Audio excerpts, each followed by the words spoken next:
Okay. Good afternoon, respected sir, and my all dear friends. My name is Nisha Pandey, and my group number is 3. And my group members are Shivani Verma, Akshay Chauhan, Durgesh Upadhyay, Mayank Bhavsar, Ragini Patwa, Smriti Dohare. And we are here to present Satyam Scam Case. Now, table of content. In this, first of all, introduction, then emergence of Satyam, what went wrong, factors contributing to fraud, investigation, corporate government issues at Satyam, impact of scam, Tech Mahindra as savior, conclusion. In introduction of Satyam scam case, 1987, Satyam Computers was founded by Ramalinga Raju in Hyderabad with 20 employees. In 1991, listed in Bombay Stock Exchange, New York Stock Exchange. Then first Indian company to be listed in three international exchange, NYSE, Dow Jones and Euronext. In 2000, declared one of the most pioneering technology companies by World Economics Forum. In 2007, becomes the first Asian company featured in the training magazine's list of top 125 companies for learning. And in 2008, fourth largest growing IT companies in India. Satyam Network covers 66 countries and 53,000 employees across the globe. Now my friend Mayank will continue. Thank you, Nisha. I will tell about the emergence of Satyam Computer. Satyam Computer Services Limited was a rising star in the Indian outsourced IT service industry. The firm began with 20 employees and grew rapidly as a global business. It offered IT and business process outsourcing service spanning various sectors. From 2003 to 2008, in nearly all financial metrics of interest to investors, Satyam generated US $467 million in total sales, and by March 2008, the company had grown to US $2.1 billion. In Jan 2003, at a share price of 138 rupees, Satyam stock would peak at 526.25 rupees, a 300% improvement in share price after nearly 5 years. As of December 2008, Satyam had a total market capitalization of $3.2 billion. The company is growing day by day. Satyam revenue exceeded 1 billion in 2006. In April 2008, Satyam became the first Indian company to publish IFRS audited financial. Some of the awards: Satyam won numerous awards for innovation. In 2007, Ernst and Young awarded Entrepreneur of the Year award to B. Ramalinga Raju. In 2008 April, MJ Consult awarded Leader in India in Corporate Governance and Accountability. In September 2008, the World Council for Corporate Governance awarded Global Peacock Award for Global Excellence in Corporate Accountability. Over to you, Durgesh. Thank you, Mayank. Now I will present that what went wrong with Satyam Computers. So here I begin. So the scandal begins when greed of earning more money comes in mind of Satyam, and and for that he thought an idea of doing business of real estates, and for that he established two companies, Metis Infra and Metis Properties. But financial problem arises for purchasing lands and plots and doing business of real estate. To overcome this problem, Satyam started manipulating uh, financial statements of Raju started manipulating financial statements of Satyam Computer, uh, uh, and by uh, and by and by that the shares of Satyam Computers increases rapidly, as Raju was showing that there is a enormous benefit in Satyam Computer, and from that share he took loan from banks to do business of real estates. He started making fake invoices. He made 7,500 fake invoices, and also made 365 fraud companies for doing real estate business, and named those companies to his workers and family. But in 2008, due to downfall in the real estate market, the gap between actual figures and fake figures was very huge, which Raju finds unable to fill. And confession. As Raju finds unable to fill these gaps, Mr. Raju on 7 January 2008 disclosed in a letter to board of directors of Satyam Computer that he had been manipulating the company's accounting numbers, and also admits that he had made a profit for years. Now the table will be explained by my friend Mayank.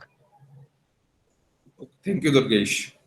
As you can see, Raju confessed that Satyam balance sheet of September 30, 2008 contained the following irregularities.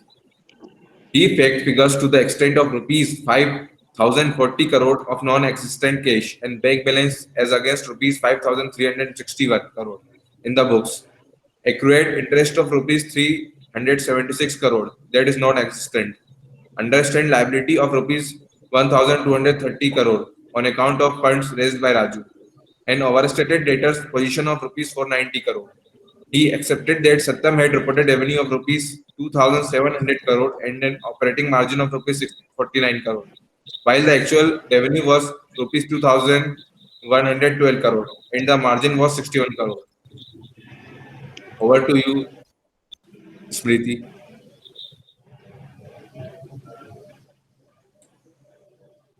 Ragni. Sorry, Ragini. Very good afternoon, sir. Factors contributing to fraud. As we all know, auditors are the watchdogs of the company, and so they are expected to comply with the rules and regulations that is generally accepted accounting principles. So auditors are basically they're expected to save company from fraud, to highlight discrepancies, material findings, and ensuring financial statements, cash flow statements, balance sheets viewed give true and fair view. Indeed, apart from all of these, auditors of Satyam Computers took payment as twice, and also one of the troubling item was fine that was non-interest bearing deposits. So auditors didn't perform as they should work as per the rules and regulations of ICI. Now coming to due diligence norms were overlooked. Due diligence is all about reasonable steps to avoid the manipulations, and due diligence. So reasonable steps were not able to take taken by the Satyam Computers members, directors. They were all indulging into fraud to enhance their business. Uh, Also, now the authorities like central government, SEBI, ROC, ICI, they did not perform well. Central government was having a weak system of rules and regulations. SEBI was having a casual behavior because at that time stock markets and these regulations were not at that boom.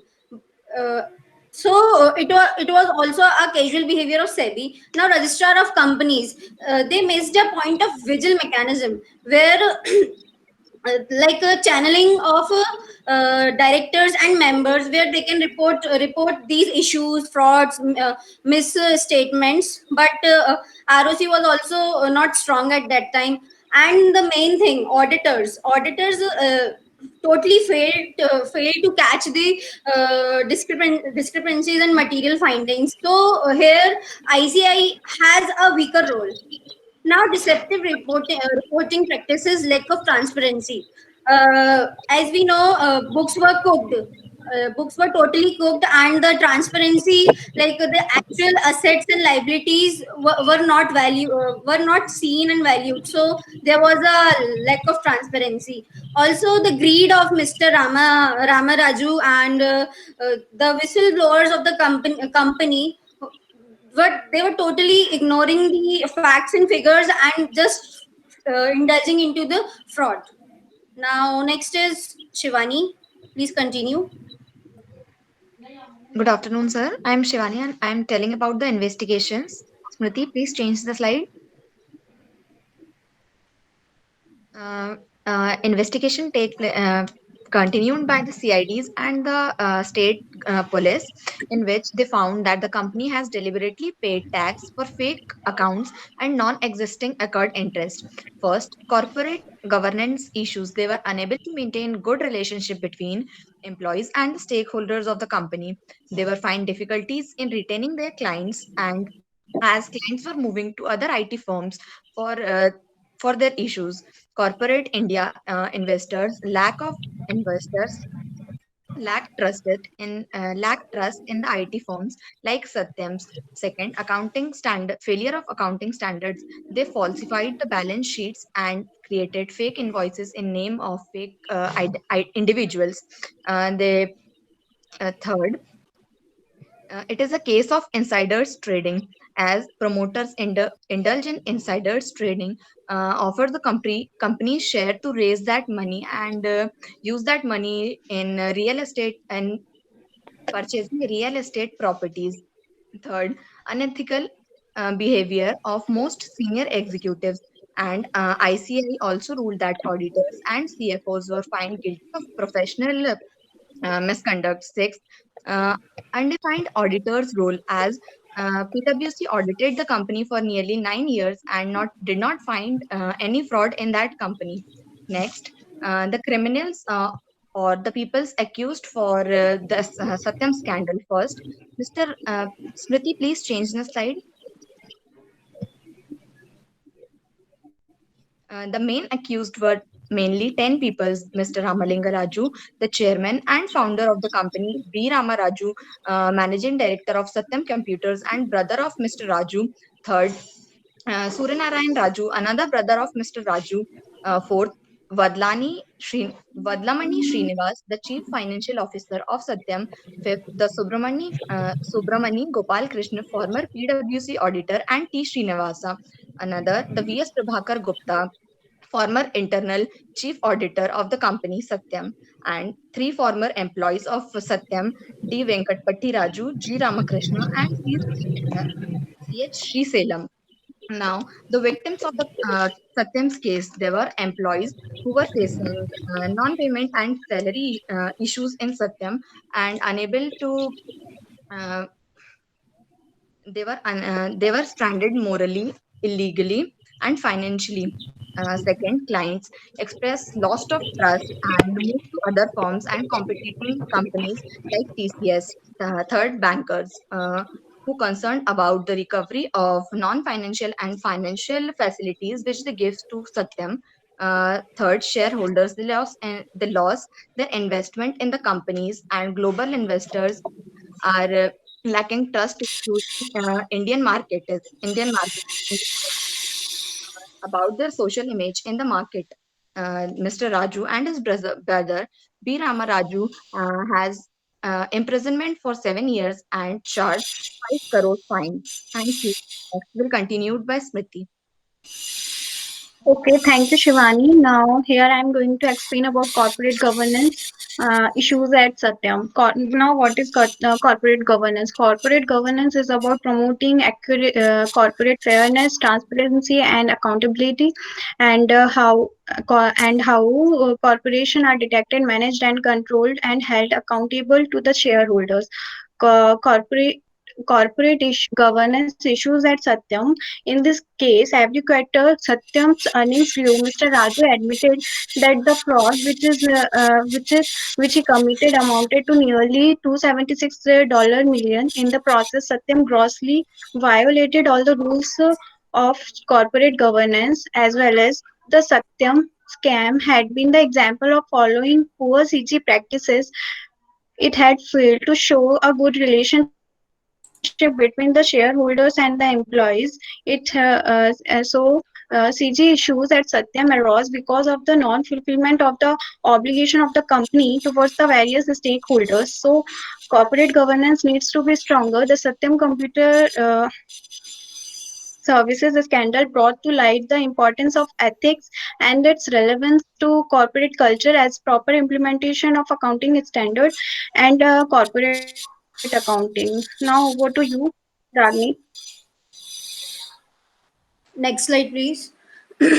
Impacts of Satyam. As we all know, it was a blunder and eye-opening scandal for our India and its economy, and so it impacted in various sectors. The first was like Merrill Lynch terminated its engagement with Satyam, knowing about its misstatements and a lot of inflated financial accounts. It terminated its engagement with Satyam. The share market got crashed and it fell into 11.50 rupees. Like it was the first time that the share market of Satyam fall just down. So it was a great impact on share market and the shareholders. Also, clients were also disregarded with the functioning of Satyam, and the global clients, that is like Cisco, World Bank banned transactions with Satyam for 8 years, seeing inappropriate pays to its employees and not giving them proper information and the rights they bear. Telstra also cancelled its projects. Now, employees were also shattered very badly because Satyam was the earning to them. But because of Satyam getting into so much of frauds, it was really impossible to exist for employees to look after their future food and shit. Indian government was also so much concerned because it was not wanting that so much of famed and named company Satyam Computers to get collapsed. So it was trying. That's why it tried to. That's why it intervened and collapsed and tried to merge with the Mahindra Track. And Indian government was worried because it was a question to its reputation, country's reputation, and the fall of IT sector. Okay, thank you. Next is Nisha. Yes. Tech Mahindra is an Indian multinational technology company providing information technology, IT, and business process outsourcing services. Its headquarters is in Pune and its registered office is in Mumbai. In March 2009, when Venture Bay Consultants, a subsidiary of Tech Mahindra, holding 31% stakes in Satyam, bought Satyam. On June 21, 2009, Satyam was renamed as Mahindra Satyam. Executive Board appointed Deloitte Haskins and Sells as the company's statutory auditors to restate its accounts. Independent directors and proper implementation of the accounting standard and corporate accounting. So that's all from our side. Thank you.